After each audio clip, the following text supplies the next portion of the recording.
Hello guys, நான் Scindia. Welcome to Scindia life style. இன்றைக்கி நம்ம என்ன பார்க்க போகிறோம் பார்த்தீங்கன்னா, ஒரு சூப்பரான ஸ்வீட் ரெசிபி தாங்க. இது என்ன, இது எல்லோ கலரில் ரவுண்டாக இருக்குன்னு பார்க்குறீங்களா?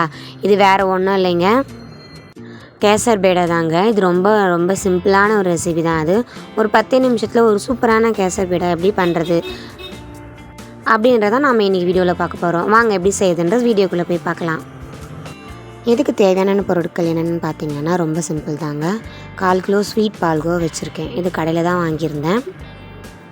அடுத்து வந்து குங்குமப்பூ கொஞ்சமாக எடுத்துக்கோங்க, கொஞ்சம் பாதாம், கொஞ்சம் பிஸ்தா, காய்ச்சின பால் வந்து ஒரு 50 கிராம் எடுத்திருக்கேன். அவ்வளோதாங்க. ஒரு 5 இன்க்ரீடியன்ட்ஸ் இருந்தாலே போதும். நம்ம ஒரு சூப்பரான கேசர் பேடா எப்படி பண்ணுறது அப்படின்றத பார்க்கலாம். ஃபஸ்ட்டு அடுப்பு பற்ற வச்சுக்கோங்க. 50 கிராம் வந்து பால் வச்சுருந்தா அதை ஊற்றிக்கோங்க. பால் சூடானதான் நம்ம வச்சுருக்கிற குங்குமப்பூ போட்டுக்கலாம். குங்குமப்பூ வந்து கண்டிப்பாக வந்து மஸ்ட்டுங்க. ஏன்னு கேட்டிங்கன்னா அந்த எல்லோ கலர் வந்து இந்த குங்குமப்பூவால் தான் வந்து நம்மளுக்கு கலர் வரும். ஸோ நம்ம ஃபுட் கலர் எதுவுமே வந்து சேர்க்க போகிறதில்ல. நேச்சுரலான அந்த சேஃப்ரானோட கலர் வச்சு தான் நம்ம இன்றைக்கி பண்ண போகிறோம். இதனால் குங்குமப்பூவும் பாலும் வந்து நல்லா வந்து கொதிக்கணுங்க. கொதித்த பிறகு இந்த குங்குமப்பூவில் இருக்கிற கலர் எல்லாமே வந்து அந்த பாலில் இறங்கிடும். ஸோ கொஞ்ச நேரம் நல்லா காய்ச்சி விடுங்க. நல்லா கிளறிட்டே இருங்க. பாத்திரம் வந்து கண்டிப்பாக வந்து ஒரு கெட்டியான பாத்திரம் எடுத்துக்கோங்க. நீங்கள் லைட் வெயிட்டான பாத்திரம் எடுத்திங்கன்னா கொஞ்சம் தீ ஆரம்பிச்சிடும், கலரே நம்மளுக்கு வேறு மாதிரி மாறிடுங்க. இப்போ பாருங்கள், கலர் வந்து ஓரளவுக்கு எல்லோ கலர் மாறிடுச்சு. நல்லா இது இன்னும் கொதிக்கணுங்க. இப்போ பாருங்கள், நல்லா கலர் மாறிடுச்சு. இப்போ இந்த ஸ்டேஜில் வந்து நம்ம வச்சுக்கிற பால்கோவா வந்து ஆட் பண்ணிக்கலாம்.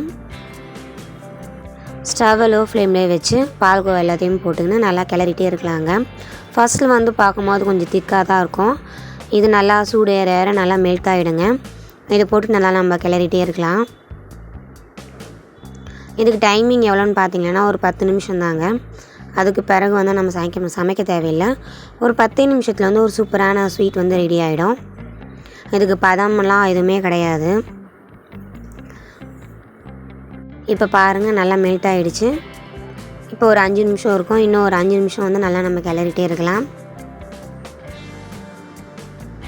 இப்போ அடுத்ததான் வந்து ஏலக்காய் பவுடர் வந்து ஒரு 1/2 ஸ்பூன் போட போகிறோம். நான் ஃபஸ்ட்டில் வீடியோவில் வந்து உங்களுக்கு ஏலக்காய் பவுடர் காட்டலை. இப்போ ஏலக்காய் பவுடர் ஒரு 1/2 ஸ்பூன் போட்டு கிளறி விட்டுக்கலாங்க. இப்போ பாருங்கள், கலர் எப்படி இருக்குதுன்னு நல்லா எல்லோ கலரில் மாறிடுச்சுங்க. ஒயிட் கலரில் இருந்த பால்கோவா வந்து இப்போ எல்லோ கலரில் மாறிடுச்சு. அடுத்து வந்து பிஸ்தா வந்து நான் கட் பண்ணி வச்சுருந்தேன், அதையும் போட்டுக்கலாம். பிஸ்தாவை போட்டு நல்லா கிளறிக்கோங்க. அவ்வளோதாங்க. பிஸ்தா போட்டு கிளறினதும் நம்மளோட கேசர் பீடா ரெடி ஆகிடுச்சு. கடைசி ஸ்டேஜாக வந்து நம்ம கடைசியாக வந்து ஒரு 1/2 ஸ்பூன் வந்து நெய் ஆட் பண்ண போகிறோம். அதிகமாக ஆட் பண்ணாதீங்க, ஒரு 1/2 ஸ்பூனே போதும். பார்க்கவே ரொம்ப சூப்பராக இருக்குங்க. கலர்ஃபுல்லான ஒரு ஸ்வீட் ரெடி ஆகிடுச்சு. டக்குன்னு எதனா ஒரு ஸ்வீட் பண்ணணும் அப்படின்னு சொல்லிட்டு நினச்சிங்கன்னா கண்டிப்பாக இந்த மாதிரி ட்ரை பண்ணி பாருங்கள். இப்போ அடுத்து வந்து நெய் வந்து நான் ஒரு 1/2 ஸ்பூன் போட்டிருக்கேன். நெய் போட்டு கிளறிட்டு நம்ம ஸ்டவ்வை வந்து ஆஃப் பண்ணி வச்சுக்கலாங்க. இப்போ இது வந்து ஒரு 1/2 மணி நேரம் வந்து கண்டிப்பாக ஆறணும். அப்போ தான் வந்து நம்மளுக்கு உருண்டை பிடிக்கிறதுக்கு வந்து நல்லாயிருக்கும். இது இந்த மாதிரி வந்து நல்லா சின்ன சின்னதாக உருண்டை பண்ணி அழகாக குட்டி குட்டியாக உருண்டை பண்ணி வச்சுக்கலாங்க. இந்த மாதிரி நல்லா உருண்டை பண்ணிவிட்டு நடுவில் வந்து அழகாக குழி மாதிரி ஒன்று பண்ணி வச்சுக்கலாம். இப்போ இது உள்ள தான் வந்து நம்ம பாதாம் வந்து சீவி வைக்க போகிறோம். இதே மாதிரி எல்லாமே வந்து நம்ம இந்த மாதிரி ரெடி பண்ணி வச்சுக்கலாங்க. இது நல்லா ஆறினதும் இன்னும் கொஞ்சம் கட்டி ஆகிடும். நான் இப்போ வந்து ஒரு 15 நிமிஷத்துலேயே வந்து எடுத்து இதை பண்ணிகிட்ருக்கேன். அவ்வளோதாங்க. ரொம்ப சிம்பிளான ஸ்வீட் வந்து நம்ம வீட்லேயே வந்து ரொம்ப சூப்பராக பண்ணிட்டோம். இந்த ஸ்வீட்டை பார்க்கும்போது ரொம்ப கஷ்டமாக இருக்கிற மாதிரி இருக்கும், ஆனால் ரொம்ப சிம்பிள் தாங்க. ஒரு 10 நிமிஷத்தில் ஒரு சூப்பரான வந்து கேசர் பீடா வந்து ரெடி ஆகிடுச்சு.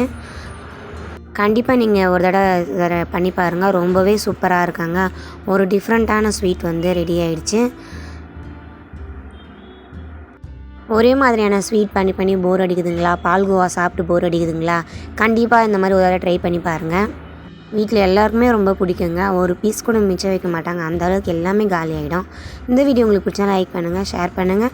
கண்டிப்பாக சப்ஸ்கிரைப் பண்ண மறந்துடாதீங்க.